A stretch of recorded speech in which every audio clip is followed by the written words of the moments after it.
अरे आज फिर से तुम दोनों ने पूरे मकान में धुआं धुआं मचा दिया है। आज का दम निकाल कर रहोगी दोनों। पूरे कमरे के अंदर धुआं भर जाने के चलते ससुर केदारनाथ भड़क कर कुड़कुड़ाने लगते हैं। वहीं सुधा सिरकनी से चूल्हे को फूंक रही थी। कितनी देर से जतन करी हूं, मगर ये निगोड़ा मिट्टी का चूल्हा जलने का नाम ही नहीं ले रहा। चूल्हा फूंक फूंक कर सांस अलग चढ़ गई। लगातार चूल्हे से चिमनी जितना तेज धुआं निकलता देख बच्चे रोते हुए आंख मसलने लगते हैं। चाची मम्मी मत बनाओ खाना, आप दोनों में आंखों में धुआं धुआं लग रहा है। हाँ मम्मी चूल्हा बंद कर दो, अभी के भी आंख में लग रहा है धुआं। तुम तीनों भाई बहन को कुछ ज्यादा ही धुआं नहीं लग रहा है? फिर खाना भी मत मांग लेना खाने के लिए हमसे। मुझे भी कोई शौक नहीं चढ़ा है इतना बड़ा पेट लेकर चूल्हे के आगे बैठ के धुआं खाने का। डांट खाकर तीनों बच्चे चुप्पी लगा के बैठ जाते हैं। तभी सास कस्तूरी, अरे पूनम बहू तुझे कितनी बार बोला इतना गुस्सा मत किया कर, पेट से है तू। लगता है तुम दोनों ने आज ठीक से आंच जोड़ा ही नहीं तभी धुआं कर रहा है। हट मैं जलाती हूँ। कस्तूरी कोने में लगे रसोड़े में आती, जहां मिट्टी का चूल्हा, डाला बांस की बनी हुई टोकरी के अंदर इस्तेमाल के बर्तन थे और प्लास्टिक के डिब्बे बोतल में दोनों जुगाड़ बहुओं ने मसालदानी बना रखी थी। किसी तरह दोनों बहू ने कमरे के छोटे से भाग में जुगाड़ू रसोई बिठा रखी थी। एक ही कमरे में पकाना, खाना, सोना, रहन सहन करने में गरीब परिवार को काफी दिक्कत परेशानी रहती थी। बहू आंच भी अच्छे से कैसे पकड़ेगी? तूने चूल्हे में इकट्ठे इतने सारा भूसी झोंक दिया है, साथ में एक दो उपले भी लगा देती। माँ जी उपले तो रात में खत्म हो गए, सोचा अभी के टाइम तो खाना पानी भूसी झोंक कर बना लेंगे, लेकिन बरसात में ये भी भीग कर सील गए हैं। बड़ी जब तुझे पता है बरखा पानी का मौसम लग गया तो तुझे भूसी बाहर आंगन में नहीं छोड़ना चाहिए था। देख कोई पन्नी या कागज दे, आंच पकड़ा देती हूँ। तब सुधा सूखी पन्नी का जुगाड़ करती है जिससे कस्तूरी आंच जला देती है। दोनों बहू जल्दी से रोटी सब्जी बना देती हैं। तभी बारिश का रंग कर देता है, जोर जोर से घटाएं गरजने लगती हैं। तभी दोनों बेटे दिनेश राजन मिस्त्री लेकर आ जाते हैं। आइए आइए भैया, यहीं पर आंगन में रसोई बिठानी है, आप बता दीजिए खर्चा क्या लगेगा।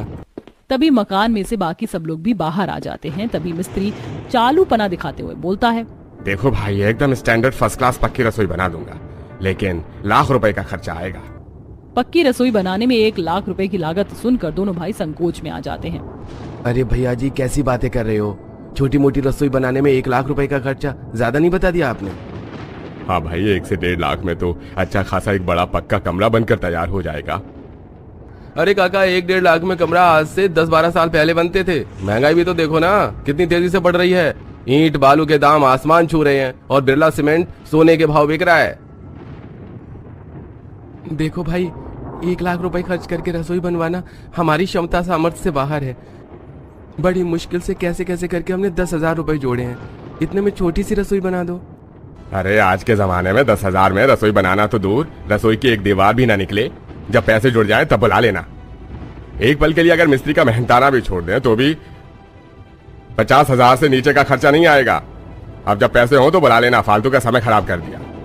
घमंड झाड़कर मिस्त्री गरीब परिवार के आंगन से चला जाता है। रसोई का काम रुक जाने के चलते दोनों बहुएं काफी निराश हो जाती हैं। मतलब इस साल भी हमें बारिश में ही चूल्हा लगाकर भीग भीग कर खाना पीना करना पड़ेगा। हमने खुद गर्मी में फैक्ट्री में तपकर काम किया, पेट काट काट कर रसोई पक्की करवाने के लिए पैसे जोड़े थे। तुम चिंता मत करो, हम और ज्यादा मेहनत करेंगे। इस महीने नाइट में ओवर टाइम करेंगे और पैसे जोड़ के रसोई बनवा के रहेंगे। तभी जोर जोर से बादल गरजते हुए पीट पीट कर मूसलाधार की बारिश होने लगती है। हे भगवान, आज तो राम जी आसमान में से बाल्टी भर भर कर बरखा बरसा रहे हैं। चलो सब लोग भीतर।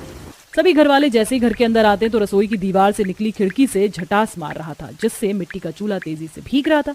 दरवाजों के दरारों में से झरझर पानी अंदर आ रहा था। मम्मी मम्मी देखो फिर से हमारे घर में पानी भरने लग गया। अब हम लोग कहाँ पर बैठ कर पढ़ाई करेंगे और रात में सोएंगे कहाँ पर? निक्की बिटिया तू परेशान मत, तुम्हें खाट बिछा देती हूँ, तुम दोनों बहन खाट पर बैठकर पढ़ लेना। पूनम बहू जल्दी से चूल्हा तोप दे वरना बारिश में भिगा कर चूल्हा खराब हो जाएगा। जी माँ जी। पूनम जल्दी से बड़ी सी पन्नी से चूल्हा ढक कर चारों तरफ ईंट रख देती है। वहीं दोनों नंद भाभी दीवारों से रिसाव हो रहे पानी को पोछे से खाली बर्तन में निचोड़ के जमीन को सुखाने लगती हैं। भाभी हम इतनी देर से पानी साफ करने में लगे हुए हैं, लेकिन घर में से 1 इंच पानी घटने का नाम नहीं ले रहा, उल्टा और भरता जा रहा है। मेरी भी समझ में नहीं आ रहा नेहा कि इतना पानी कहाँ से भर रहा है, और अब तो पानी में गटर जैसी बास आ रही है। तभी सुधा देखती है कि वो काला काला पानी घर के कच्चे फर्श के अंदर से निकल रहा था, जिसे देख वो झुंझला जाती है। बस यही दिन देखना बाकी रह गया था, अब तो गटर का पानी घर में भरने लगा है। मेरा तो मन भी न रहा है साफ करने पर। पता नहीं कब तक इस कच्चे मकान में टाइम काटना पड़ेगा। सुधा गुस्से में बुदबुदा कर घिन करते हुए घर के अंदर भरा काला पानी बाहर निकाल कर फेंकती है। कुछ देर बाद बारिश बंद हो जाती है। भाभी, मेरी तो कमर टेढ़ी हो गई घर को सुखाने में। बारिश होने के बाद मौसम कितना ठंडा ठंडा सा हो गया। पूनम बहू, सबके लिए अदरक तुलसी पत्ता डालकर लाल चाय बिठा दे। तभी सामने के पड़ोस के पक्के मकान से पकौड़े की खुशबू सबकी नाक में आती है। मम्मी, लगता है आज हमारे अमीर पड़ोसियों के घर में फिर से पकौड़े बने हैं। चाची, आप भी हमारे लिए चाय पर पकौड़ी बना लो ना प्लीज। रंजन को पकौड़े बनाने की फरमाइश करता देख पूनम छुच्छे पड़े अनाज बेसन के डिब्बे को देखकर असहजता से बोलती है। रंजन बेटा, पकौड़े मैं कल बना दूंगी, वैसे भी रात की बासी रोटी पड़ी है, उसे तेल से सेक देती हूँ, खा लेना। मुझको नहीं खानी बासी रोटी, मुझको चटपटे पकौड़े खाने का दिल है। इतना बोलकर रंजन मुंह बनाकर दरवाजे के बाहर जाकर बैठ जाता है। तभी राजन कहता है, पूनम, अगर रंजन का पकौड़े खाने का मन है तो थोड़ा सा बना दो।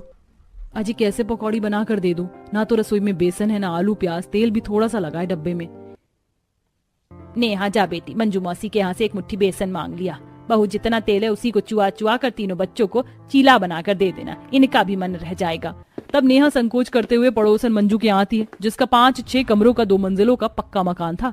रसोई भी बड़ी सी थी। बाहर ही कुर्सी डालकर वो चाय पी रही थी। ऐसी सुहानी बारिश में गर्मा गर्म पनीर टिक्का और जायकेदार चाय पीने का मजा ही अलग है। अरे नेहा बेटी, तू कुछ चाहिए? जी काकी माँ, थोड़ा सा बेसन मंगवाया है माँ ने। वो अभी भैया की तनख्वाह मिली नहीं है, इसलिए राशन नहीं भरा है। जैसे जैसे भरवाएंगे तो मैं दे दूंगी। नेहा, तू तो मेरी बेटी जैसी, कितनी बार कहा है ऐसे हिचकिचाया मत कर, जा अंदर रसोई में से ले ले, मैं चाय पी रही हूँ। नेहा रसोई के अंदर आती है, जो कि शीशे की तरह चमचमा रही थी, और खाना पकाने के लिए सब चीज इलेक्ट्रॉनिक की मौजूद थी, जैसे कि इलेक्ट्रॉनिक चूल्हा, microwave, air fryer, bread toaster machine, fridge, chimney, crockery set, slab अलग और बर्तन का स्लैब अलग था। अमीरों की रसोई हर सुख सुविधा से संपन्न होती है, और एक मेरी दोनों गरीब भाभी हैं, जिनकी किस्मत में कच्ची रसोई में ही खाना बनाना लिखा है। नेहा थोड़ा सा बेसन लाकर दोनों भाभियों को देती है। जेठानी जी, ये तो बड़ी मुश्किल से 1 से 2 मुट्ठी बेसन होगा, इसमें थोड़ा सा आटा मिलाना पड़ेगा, तभी बच्चों के लिए बनेगा। आटा तो है ही नहीं डिब्बे में, पलथन वाला सूखा आटा है, वही मिला दो। किसी तरह गरीबी में जुगाड़ लगाकर दोनों बहू बेसन में आटा मिक्स करके मिश्रण घोल के चीला घोलती है और तेल चुआ चुआ कर बनाती है। तभी रसोई के कच्चे छज्जे से मिट्टी का ढेला टूटता है। तुम दोनों ठीक तो हो? लगी तो नहीं? हाँ जी, मैं ठीक हूँ, मगर ये छत कच्ची हो गई, इसका कुछ कीजिए। भैया, इस मकान की छत और दीवार का कोई भरोसा नहीं, कब धंस कर गिर जाए। जो पैसे जोड़ रखे हैं उसे पलस्तर करवा देते हैं, कम से कम ये कच्चा मकान तो मजबूत हो जाएगा। हाँ बेटा, तुम दोनों जल्दी से जल्दी मकान की दीवार, छत प्लास्टर करवा दो। वैसे भी इस मकान को बने 20-22 साल हो गए हैं, जड़ भी एकदम पुरानी हो गई है। जी पिताजी, फिलहाल हम फैक्ट्री जा रहे हैं, लेकिन 1-2 दिन में मिस्त्री लगा लेंगे। दोनों भाई हल्की हल्की बूंदाबांदी में फैक्ट्री में आ जाते हैं, जहाँ फैक्ट्री का मालिक नए लगे मजदूरों को छाट कर अलग कर रहा था। अरे भाई, क्या बात है? ये सेठ जी मजदूरों को अलग क्यों कर रहे हैं? अरे भाई, सेठ ने 23 महीने से लगे जितने भी नए मजदूर हैं उन सबको फैक्ट्री से निकाल रखा है, क्योंकि अभी बारिश के चलते काम नहीं चल रहा है इनका। ये सुनकर राजन दिनेश चिंता में आ जाते हैं। मगर ये तो सरासर गरीब मजदूरों के पेट पर लात मारना हुआ। ऊपर से बारिश के मौसम में कहीं और काम मिलना भी दूभर है। हम गरीब अपने परिवार का पेट कैसे भर पाएंगे? अरे भैया, इन अमीर को कोई मतलब नहीं है, गरीब का परिवार चाहे खाए या भूखे मर जाए। जाओ, जाकर अपनी दिहाड़ी ले लो। अभी सुनने में बहुत ही कड़वी कहावत है, लेकिन गरीब की सारी जिंदगी 2 वक्त की रोटी, कपड़ा, मकान जोड़ने में गुजर जाती है। वहीं बरसात में तो जाने हजारों दिहाड़ी भत्ते पर निर्भर गरीब मजदूर का परिवार भूखा मर जाता है। अरे तुम दोनों को तो मैंने 2-3 दिन पहले से ही पूरी तनख्वाह दे दी है, तो फिर क्यों आगे मुंह उठा के? उठो, चलो यहाँ से। पर सेठ, हमने तनख्वाह मिलने के 3 दिन तक 10 घंटे फैक्ट्री में दिहाड़ी लगाई थी, उसके पैसे दे दो। अरे तुम तो बड़े लीचड़ हो। अरे पूरे महीने तो मजदूरों को चाय मट्ठी खिलाने पिलाने का खर्चा मेरा लगता है, उसमें काट लिए पैसे। अब एक अठन्नी नहीं दूंगा, चलो भागो यहाँ से। सेठ मक्खरपन से दोनों को फैक्ट्री से भगा देता है। दोनों घर आकर पूरी बात बताते हैं। ऐसे ही 2-4 दिन गुजर जाते हैं। पिछले 4 दिन से हर जगह बस ठोकर ही खा रहे हैं, कहीं काम तो मिल नहीं रहा। लगता है बिना काम के इस बारिश के मौसम में कैसे चलेगा परिवार का खर्चा। भैया, एक बार उस भोजनालय ढाबे पर चलकर पता करते हैं, शायद काम मिल जाए। तभी देखते देखते आसमान बिल्कुल काला कर देता है और बिजली चमकने के साथ तेज झोंके से हवा चलने लगती है। दोनों उम्मीद लगाकर ढाबे में आते हैं। अरे बोलो भाई, क्या लाऊं? चाय, सब्जी, रोटी, नान, पकौड़े, ब्रेड? जी नहीं शुक्रिया भैया, हम काम के लिए आए हैं। आप अगर कहेंगे तो हम झूठे बर्तन भी धो लेंगे, जो ठीक लगे दे देना, बेरोजगार हैं इस टाइम। अरे भाई तुम दोनों को रख तो लेता, लेकिन अभी मेरा ढाबा अच्छा नहीं चल रहा। कोई नहीं भैया, चलो चलते हैं। ढाबे से भी दोनों का हाथ निराशा ही लगती है। वहीं आंधी बारिश तगड़ी होने के चलते उनकी कच्ची चौखट उखड़ जाती है, जिससे बारिश का पानी उनके पूरे घर में भर जाता है, जिससे अनाज चूल्हा दोनों बर्बाद हो जाता है। वहीं खिड़की का पल्ला भी उखड़ जाता है, जिससे और भी जोर से झटास मारने लगता है। ये भगवान, हमारे मकान के अंदर तो जैसे पानी का सैलाब बह रहा है। कितनी मेहनत से मिट्टी लाकर हमने चूल्हा बनाया था, वो भी टूट गया। अब बिना चूल्हे के कैसे गुजारा चलेगा। तभी टूटी चौखट से बहुत सारे मेढक जोंक पानी में तैरते हुए अंदर घुस जाते हैं। अरे वाह निक्की दीदी, पिंकी, देखो कितने सारे मेढक हमारे घर में हमारे साथ रहने आया। देखो कैसे उछल रहे हैं। एक मेढक पानी में गया छपाक, दो मेढक पानी में गया छपाक छपाक। चलो भैया हम भी पानी में तैरते हैं। पिंकी रुको, थोड़ा सा और पानी भर जाने दो, फिर स्विमिंग पूल जितना मजा आएगा पानी में नहाएंगे। ये सुनते ही पूनम दोनों को डांट लगाती है। चुप करो दोनों, यहाँ घर में पानी भर गया और तुम दोनों को मस्ती सूझ रही है। एक तो पता नहीं दोनों काम ढूंढने गए हैं, अभी तक कहाँ ओल पर मिट्टी चढ़ा रहे हैं। इतने में मुंह लटकाए हुए दोनों खांचे में आते हैं, जहाँ टूटी चौखट से नाले के जैसे पानी घर के अंदर बह रहा था। ये घर में इतना पानी कैसे भर गया है? अरे बेटा चौखट टूट गई है, बहुएं बेचारी बड़ी देर से पानी साफ करने में लगी हैं। कहीं से थोड़ा सीमेंट लाकर चौखट जोड़ दो, वरना बाढ़ लग जाएगी। दोनों भाई बारिश में भीगते हुए दोबारा से दुकान वाले से थोड़ा सीमेंट लाकर चौखट जोड़ते हैं। वहीं कुछ देर बाद दोनों बहू घर का सारा पानी बाहर करती हैं। माँ बहुत तेज की भूख लगी है, खाना कब बनाओगी? हल्ला मत मचाओ पिंकी, खाना किस पर बनाएंगे? चूल्हा तो पूरा बारिश में बह गया, अब दोबारा मिट्टी लानी पड़ेगी। बारिश छूटते ही दोनों बहू सूखी मिट्टी लेने के लिए जंगल में जाती हैं। जेठानी जी, बरसात के कारण जंगल की तो दूब घास भी पानी में डूबकर तरतर हो रखी है। मुझे नहीं लगता यहाँ सूखी मिट्टी मिलेगी। देवरानी जी थोड़ा अंदर चलकर देखते हैं, क्या पता मिट्टी मिल जाए तो चूल्हा बनाने का जुगाड़ हो जाएगा। दोनों बहुएं खौफ खाते जंगल के घने भाग में आती हैं। चारों तरफ सूखी सतह, यहीं जंगली जीव जंतु बहुत ही सुखपूर्वक कुछ पेड़ों के निचले हिस्से में गड्ढा खोदकर ठंडक ले रहे थे, तो वहीं पंछियों ने पेड़ों के ऊपर घोंसला बसा रखा था। कुछ बंदर अपने बच्चों की सताए पेड़ों की डाली पर बैठे थे। वहीं एक बूढ़ी अम्मा जंगल में घास से घर और रसोई की बसावट तैयार कर रही थी, जिसे देख दोनों चौंक जाती हैं। जेठानी जी, जरा इन अम्मा को देखो, इन्हें इतने घने जंगल में बसावट करने में डर नहीं लग रहा? बारिश के मौसम में तो कितने जहरीले सांप बिच्छू निकलते हैं। पूनम की बात सुनकर बूढ़ी अम्मा जवाब देती हैं, अरे बिटिया, मुझे तो इस जंगल के भीतर ही इस घास फूस के घर में सुख मिलता है, और इतने पैसे भी नहीं कि पक्का घर बना लूं, इसलिए गुजारे की झोपड़ी यहीं लगा ली है। उस बुढ़िया अम्मा की बात को सुनकर दोनों बहू का जुगाड़ू दिमाग चलता है। देवरानी जी, आपको पता है दूब घास के अपने अंदर सबसे ज्यादा मात्रा में पानी सोखता है। क्यों ना लकड़ी, घास फूस, मिट्टी, गोबर से अपना घर पक्का कर ले। पहले जब ईंट के पक्के घर नहीं हुआ करते थे तो लोग बाग ऐसे ही कच्चे घरों में तो रहते थे। सही कह रही है जेठानी जी, ऐसे तो हम अपने घर की मरम्मत बिना किसी खर्च के कर सकते हैं। अब दोनों बहू उस बूढ़ी अम्मा से खुरपा लेती हैं और जंगल से बहुत सारी घास काट कर तो बड़े बड़े बोझा बनाकर बरसात में घर लाती हैं। अरे बहू, एक तो पहले ही इस मकान में हमारे रहने की जगह नहीं है, तुम इतनी सारी घास किस लिए उजाड़ के ले आई हो? माल जाल खा लेते जंगल के। माँ जी, इस घास से हम अपने घर को मजबूत करेंगे। अब केवल हमें थोड़ी मिट्टी, गोबर और लकड़ी की आवश्यकता है। भाभी, गोबर तो गोमती काकी के यहाँ से मिल जाएगा, उन्होंने गाय पाल रखी है, मैं ले आती हूँ। ठीक है, फिर हम जंगल से लकड़ी और मिट्टी लेकर आते हैं। दोनों बहुएं बारिश के भरे पानी को हेलकर जंगल के अंदर से कठोर लकड़ियां काटकर घर लाती हैं, वहीं मिट्टी भी लाती हैं और अब दीवारों पर गोबर मिट्टी का गाढ़ा घोल बनाकर मोटा मोटा चढ़ाती जाती हैं। वहीं बच्चे और नंद मिलजुल कर घास लगवाते हैं, जिससे 4-5 घंटे की मेहनत के बाद उनकी 4 दीवारों और छत घास से ढक जाती है। ये मम्मी, चाची, अब तुम्हारा पुराना घर भी हमारे अमीर पड़ोसियों की तरह नए जैसा लग रहा है बिल्कुल। चलो अच्छा, अब मैं रात में अपने भूत बंगले जैसे घर से डरूंगा तो नहीं। रंजन की इस बात पर दोनों बहू ननद हंस देती हैं। मम्मी, आज तो हमारा घर बन गया, आज तो कुछ अच्छा खाना बनता है, पकौड़े बना दो। बेटा, तुम्हारे पापा राशन खरीदने गए, जैसे आएंगे तो बना दूंगी। पूनम बच्चों को झूठा दिलासा तो दे देती है, लेकिन अंदर ही अंदर उसे खुद भी ये चिंता खाई जा रही थी कि दोनों भाइयों को काम मिला होगा या नहीं। जहाँ पूरी सड़क पर घुटनों तक पानी भरा था, दोनों भूखे भटक रहे थे। कहीं भी कोई काम नहीं मिला, लगता है कहाँ सो गया है भगवान।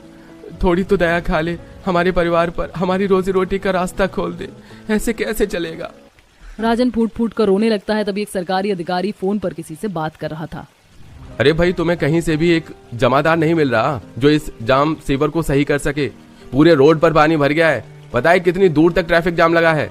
दोनों भाई बेरोजगारी से जूझते हुए उनके पास आते हैं। साहब, आप कहें तो ये सीवर हम साफ कर देंगे, पर क्या पैसे हमें भी मिल जाएंगे?